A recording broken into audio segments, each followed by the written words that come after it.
Think you need an MD to own a thriving medical clinic? Think again. Today, you'll meet the marketer turned mogul who scaled 15 men's health centers to multi-million-dollar exits without ever wearing a white coat. In the next few minutes, you'll learn the one partnership clause that can save you millions, the marketing mistake that resets your growth, and the exit strategy most doctors forget until it's too late. Ready to rewrite the rules of healthcare wealth? Let's dive in.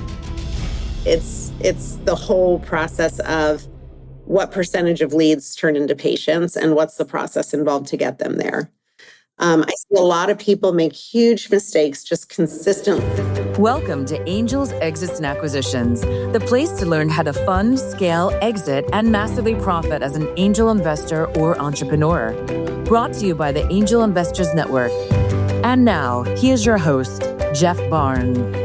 Welcome back to another episode of Angels, Exits, and Acquisitions. I'm your host, Jeff Barnes. I'm here today with Jessica Jones. Jessica, how are you doing today? I'm well. How are you? Doing great, thanks. Doing great. So really excited to dive into this entire conversation about building and selling medical practices and whatnot, and why people would want to do this and how they can go about it and the benefits of all of that fun stuff.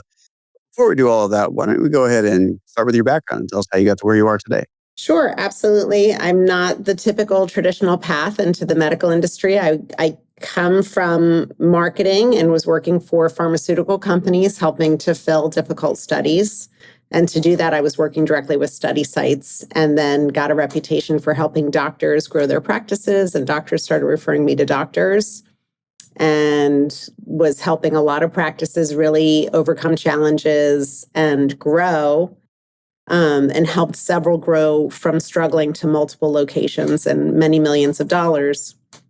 And so in 2012, one of my clients asked me to partner with him and be the business side to his medical side. So I ended up owning a number of clinics with him. We owned, I believe, 15 clinics by the end of 2015, which we sold. And then I owned my own clinics after that, which in 2017, I sold them because I never really sought to own clinics. I was always enjoying consulting and helping practices grow. So I've been back to consulting ever since 2017. Very cool. And so question people are going to have is, are you a physician yourself of any kind? I am not. No, I'm an entrepreneur. And I think a lot of people... Yeah. Yeah, a lot of people are going to have questions about like, well, how does she own clinics and how did you do this if you're not a physician? Because most physicians think you must be a physician to own a medical clinic. So why don't we start with that? Because that is a very unique angle for a lot of people. Sure. Of course, every state is different, but there's not a single state, even the most challenging states for corporate practice of medicine, you can partner if you're an entrepreneur with, the right rationale and reasoning and a medical director, you can open and own a medical clinic. So I often help medical professionals start their practice and I help them from the business side. And when entrepreneurs contact me, I help them from the medical side to make sure that they're partnered with a medical director, that they have protocols, that they're following protocols and doing all the things right. Very cool. Yeah, I think that's one of those misnomers that a lot of people have is that you have to be the physician to start the practice and you have to own it 100%, right? And, Right. We've had a number of people, and myself, I owned a chiropractic and functional medicine practice, and I did everything inside that practice with the exception of putting my hands on patients. Mm-hmm. Including helping setting up EMRs and X-rays and learning how to use the Bucky itself, right?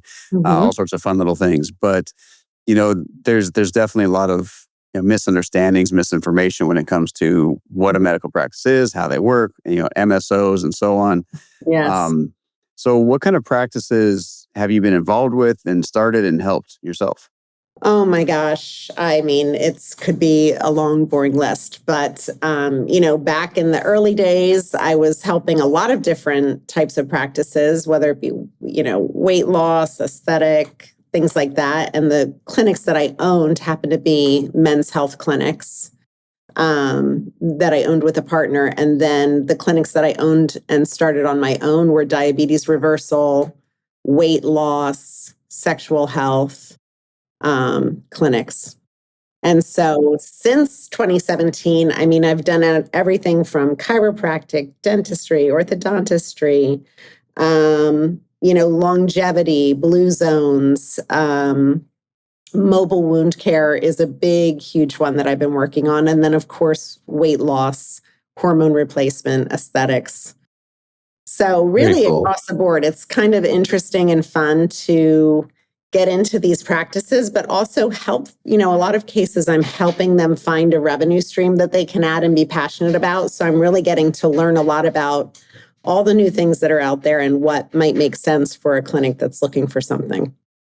Very cool. So when somebody is, whether they're a physician or they're just, getting out of school, maybe they haven't even passed their boards yet, and they're thinking about the trajectory of their career, Yeah. what are some suggestions you would start? Let's just start with those people, the ones that are just getting started in their career as a physician or somebody who wants to be, in practice at some capacity. What's some suggestions you give them? Well, it's so funny because I actually have a niece in medical school right now, and I'm like, you should talk to me.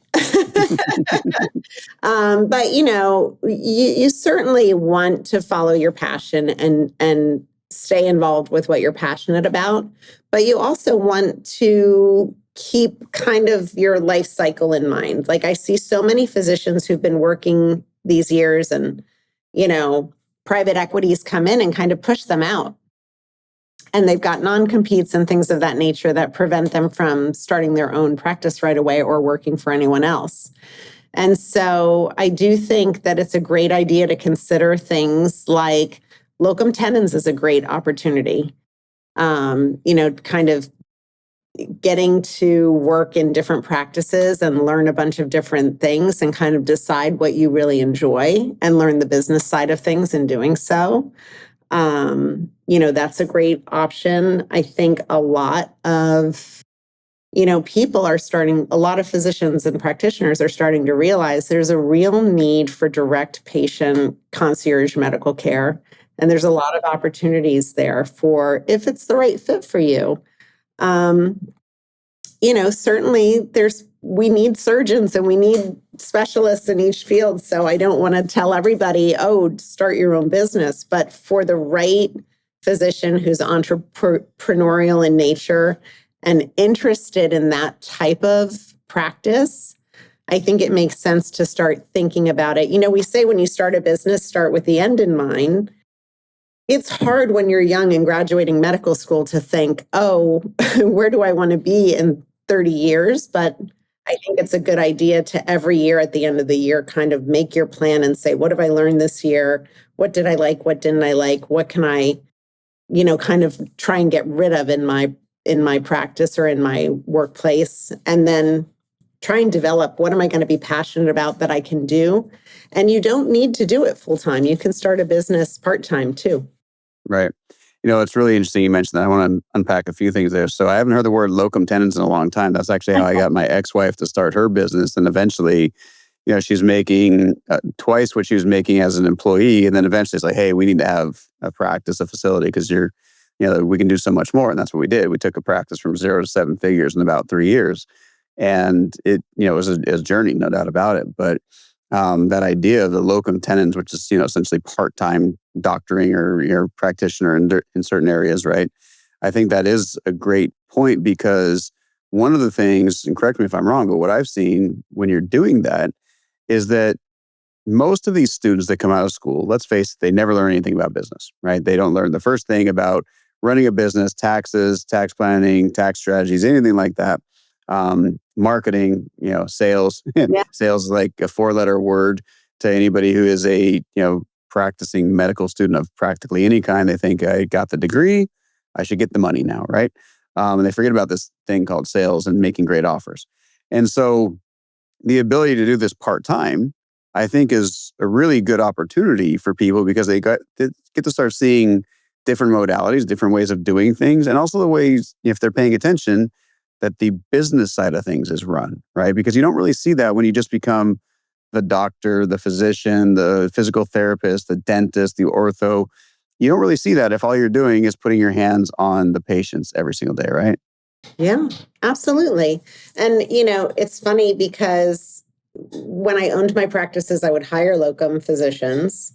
And my brother-in-law happens to be a physician who took an early retirement package in California, and he started doing locum opportunities. He said, oh my gosh, I don't know why I didn't do this sooner. This is amazing. I'm working 2 weeks a month. I'm traveling to, this great practice in this great location. And I wish I had known that this existed because it pays very well. And it gives a lot of flexibility. And I think it's a great opportunity for, and safer than some of the other opportunities that are out there, Right. Yeah. I mean, when you say safer, what do you mean by that? Like just not that you're tied to one job and you could be cut off from that one job, but being able to spread your risk across multiple areas? Well, there's that, right? You've got several places where you might be, working hours, and also people taking notice of you and possibly offering more full-time positions that you can pick and choose from. That's one. But the other is, a lot of doctors are also offering medical direction services, which is great. But it's, if you're not on site at the practice, it can be, something that you really need to have your arms around to make sure all your protocols are being followed. Before continuing, please subscribe and share this video to help us reach more people and stay notified of our latest releases. Now, let's continue watching and learning. Yeah, absolutely. So shifting gears here a little bit, let's just say somebody's been in practice for a little while as an employee, and they're finally getting the entrepreneurial seizure, as we call it, where they're like, I just need to go out and do my own thing, and I want to do this. And I found that the people that I work with specifically, one, they want to do it for the money, yes. But more importantly, it's what the money brings them. It's the freedom, the autonomy, I want to do things my way. I'm sick and tired of listening to somebody else tell me what to do. And, they think, it's the typical E-myth, right? I'm a great technician, so I should be able to run a great business. Yeah. But you've been both a solopreneur, you've been in partnerships with other people. What would you suggest to that person who's looking at this and saying, okay, now I've got the skills and the abilities to be, the practitioner, but I want to have a business and I want to turn my skills into a business? What are some pieces of advice you might give them? So the advice would be, build your plan, see who else around you is doing something similar or who has a practice that's similar anywhere that you can find. Kind of do a lot of research around it. What do you like about the people that you find who are doing something similar? What don't you like? Don't be dissuaded by other people doing it. Competition is a good thing. It means people need your services, right? And so kind of then also think about what makes you stand out or what is your unique kind of thing that you think you're going to bring to the table other than your expertise or in addition to your expertise. And I would say, business ownership, entrepreneurship, solopreneurship, partnership, none of it is necessarily the easy path. It is a hard path, but a very rewarding one, to your point, the freedom and flexibility. So the other thing I would say is if what you're looking for is freedom and flexibility, make sure that your practice isn't designed to set you up for lack of freedom because it relies solely on you and your expertise. You want to bring people in who can work underneath you to carry out your protocols without you being the spotlight of the patient experience. So you want to set it up that you're making money while having other people carry out your protocols. And, kind of like that's the kind of start with the end in mind, which is making sure a lot of people start their practice and the practice is them and then they have no way out. So what do you feel about people that want to put the name of the company or the name on the billboard or the name on the front of the door as their name or their last name? It makes it harder. Yeah, it makes you the highlight of the practice. People only want to see you. People only want to talk to you. And it also makes it very difficult. Let's say you do want to sell it. You're going to have to, then you're going to go through a rebranding. So all of the presence you've built up online and in social media goes away because you're changing the name. I mean, it doesn't go away, but it definitely starts a new algorithm and makes it kind of like a reset. Yeah, exactly. I think that, again, starting with this end in mind, and I don't encourage anyone to start any business ever unless there's an exit plan. I mean, if you go into any sort of business thing, I'm just going to run this until the day I die, your exit plan is dying. That sucks. I don't think no one really wants that. It's like, I can't leave the business until I die. And most people don't even think about that.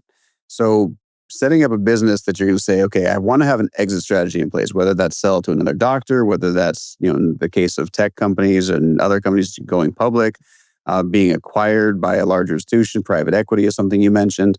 Setting it up with that exit in mind, I think that's a big piece of it, right? And, the end, like you said, maybe 30 years from now, it may be 5, who knows?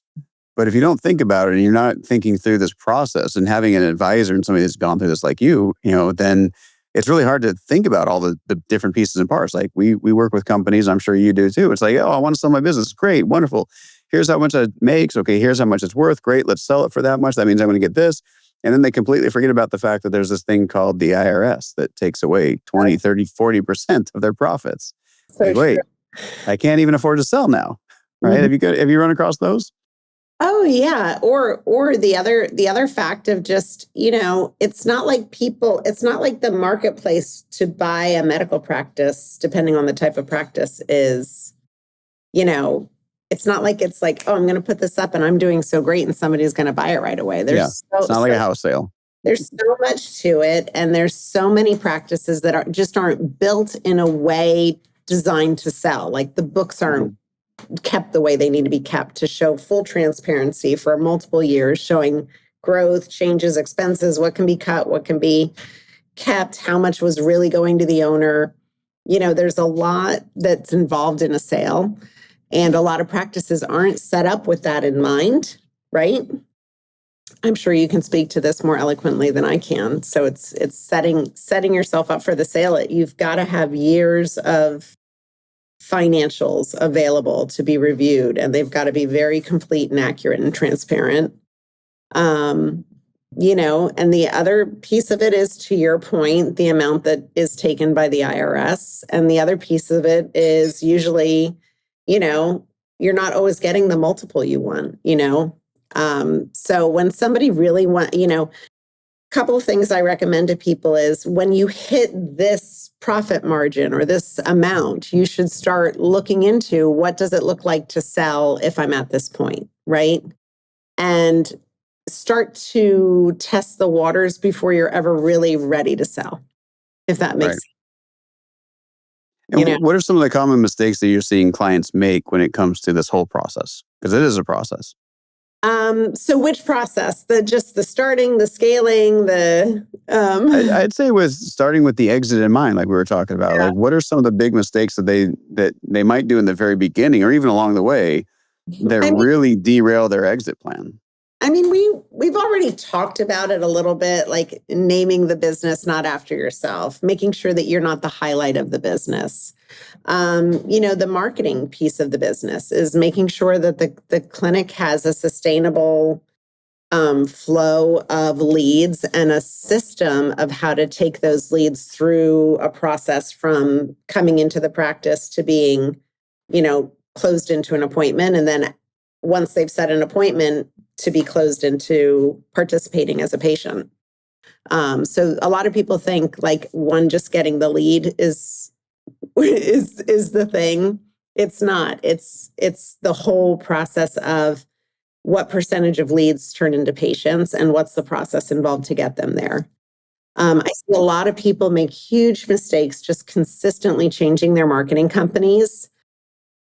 Every time you start over, it's a reset of an algorithm. It's a reset of a new account. It's a reset of a number of factors that really have you take a step back. So you've spent all this money kind of starting up with one company, and then 3 months in, you're changing to another company, right? So I just think that I see a lot of mistakes around switching and moving around marketing companies. Another mistake I see people make is relying on one platform to be their entire practice. You need more than just one thing to offer patients. You want to give a full range of things to serve the patient population that's coming into you. So, I see a lot of clinics, and I've always advised them, don't just offer weight loss. You've got to do more than just weight loss. You've got to do weight loss, and what are the other things you're passionate about that can go hand in hand with weight loss? So that's another huge thing that I see people making the mistake of, setting yourself up for failure because you can have one regulatory change or one change in the external market that's completely outside of your control that changes your entire business model overnight. Yeah. So I think one of the biggest ones that we've seen, the past few years is just the change, especially when people are relying on insurance and change in healthcare policies. Whatever happens at the Medicare, Medicaid level, or the health insurance level, the Affordable Care Act, right? mhm, All these things had dramatic impacts. mhm. And we've seen practices, in my career that are relying 80% or 90% on one payor, as an example. And geez, if they just stop reimbursing at the same rate, even, never mind going away completely, which they have, right? Well, it's that way. Like I said, I'm doing a lot in the wound care space. And the fact of the matter is, every quarter the ASP changes and you have people panicking and saying, oh my gosh, what's going to happen? Wound care is always going to be a great place to be. There are more wounds than there are practitioners to care for patients.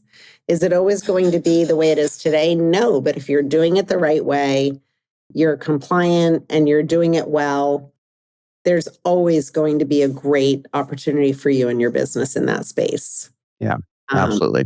but you've got to stay on top of it and not panic and just be prepared that there's going to be changes, and stay involved, stay listening to what's going on in the industry, participate in Zooms and meetings that people have in the industry, and pay attention to industry leaders. Like one of the things I should have brought up in the past is when people are starting their business, there are a number of great consultants out there. Find one that works with you. It has to be somebody that you connect with and that you feel you can motivate you and fits with you and your needs and personality and specialty. But surround yourself with people who know what they're doing so that they can support you and help you avoid mistakes, right? Okay. Because that's the key thing is bring people in so that you can benefit from them knowing how to avoid the mistakes that could set you back or make it harder or more challenging to grow. And then another thing I would say, and I'm kind of going all over the place, but another mistake I see people make is patient engagement. People forget that they've got like this list of 400 patients and they can reach out to them and bring them back for new services and new things and new offerings that make sense to them. So I'm a big believer in making sure that people are connecting at all times with their patients in a way that's meaningful, not in a way that's just connecting with them for no reason. It needs to be meaningful to the patients so that they continue to take the communication in. Right. So. Yeah, it's a lot. It's definitely a lot. It is. I mean, we could probably talk for hours. So we're trying to get it all out there in a helpful and meaningful way. So let's shift gears a little bit and let's think about somebody who's not a physician, never had, any medical training of any kind other than, maybe CPR class when they were a lifeguard in 15, right? Yeah.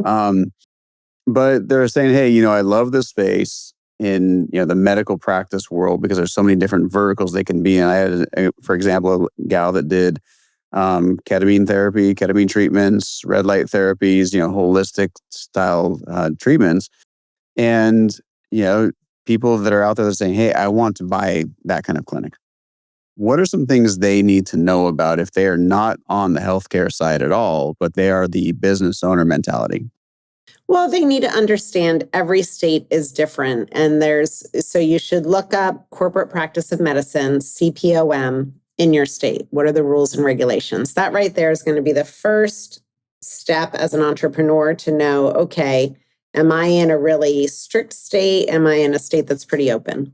Next thing you want to look up is full practice authority, which does the state that you're seeking to do business in offer full practice authority to a nurse practitioner? The reason that's important is because you can bring on board a nurse practitioner into your practice who has the capacity and capability and, licensure to offer the medical direction for your practice. It's not a huge difference, but it is a big difference. It opens you up to a wider option of means to run the practice. And so those are the first two key things. And that's going to tell you, okay, what do I need to do in my state to run a practice like this? And then be willing to change. There's so many people who come to me and want to do IV therapy. And IV therapy right now is very difficult. Like, a lot of doctors just don't want to oversee it. That's because there's been some incidents, where, things have gone wrong. And so it's made physicians shy away from offering medical direction for that service. So it's like, okay, well, do you need to offer it? There's a lot of people offering that already. What is it you're interested in that you can offer that's as valuable, as meaningful to you, and is going to make you really happy going into the practice every day? Right.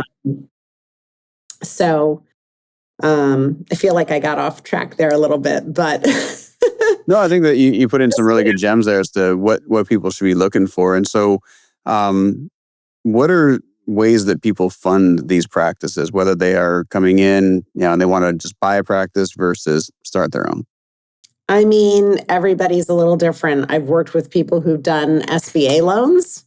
I've worked with people who've used their savings in 401k and borrowed against their 401k, or done margin loans against stocks.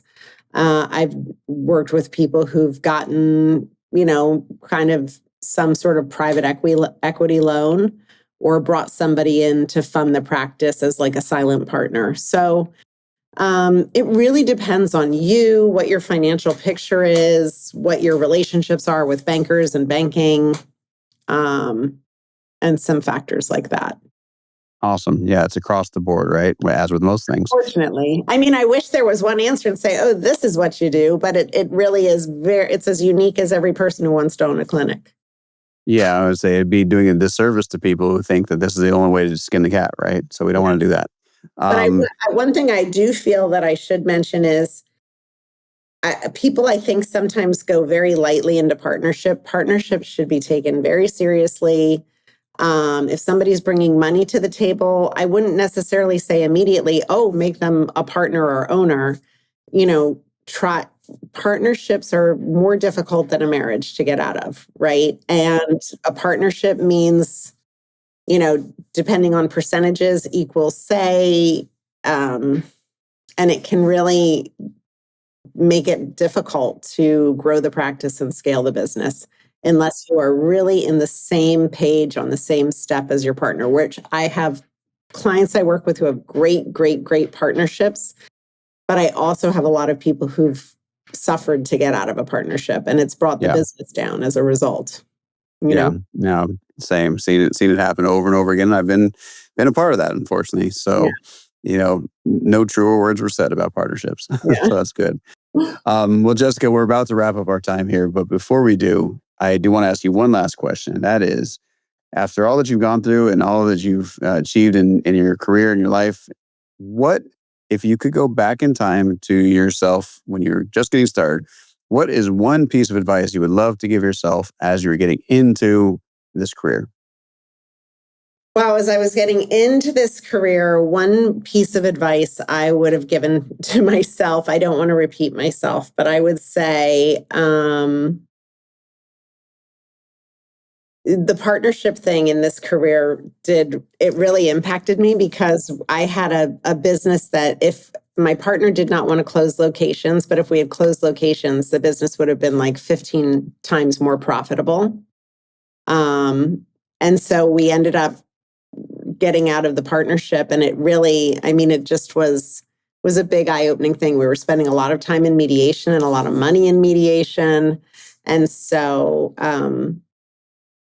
for me personally, I wish that I had been smarter about setting myself up for when the financial picture changed, right? And I would have been smarter about the contracts that were written and my level of authority to make decisions in the business. Even though I was 50-50, I would have liked to have set it up a little bit differently.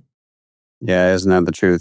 Sometimes the hardest lessons that we learn are the ones we had to learn, through failure. So I think it's it's great unfortunate. though. Failure is unfortunately, people get so upset to talk about failure, but I think failure can be a great path to success. I think it's the most important way. If you don't Yeah. learn from your lessons, Yeah. your failures, then what are you doing, right? Because sometimes they're the most expensive. Sometimes they're the cheapest, though, Yeah. in the grand scheme of things, right? If you stuck with it and continued going and, decide to force out. I mean, we've seen so many people lose everything Yeah. because, Mistakes are how we learn to do things right, and how do we learn to do things better. And failure, they always say invest in somebody's first business, but not their second, because the first business, they're going to assume with the second that they just have this capability, and they're going to neglect to see all the things that they didn't learn by making mistakes in their first successful business. And then if somebody's first business is a failure, they say you might invest in their second because they've learned a lot from that failure. right. Yeah, So, exactly. yeah. Exactly. Awesome. Well, Jessica, thanks so much for being on the show today. How can people find you and learn a little bit more about you? Thank you for having me. I'm super easy. If you go to my website, buildyourcashmedicalpractice.com, I have a link there where you can click and get one-on-one with me. And my goal is that if you book a one-on-one with me, you'll leave with some really valuable feedback to help you with whatever it is you're struggling with or your challenge or goals are. Beautiful. Well, we will make sure we put all of that information in the show notes. So you have been listening to and watching Angels, Exits, and Acquisitions. Please go check out the show notes where you can get access to all of Jessica's information and follow her and find her. And Jessica, once again, thanks so much for being here today. Thank you so much. It was my pleasure. Thank you. All right, take care, everyone.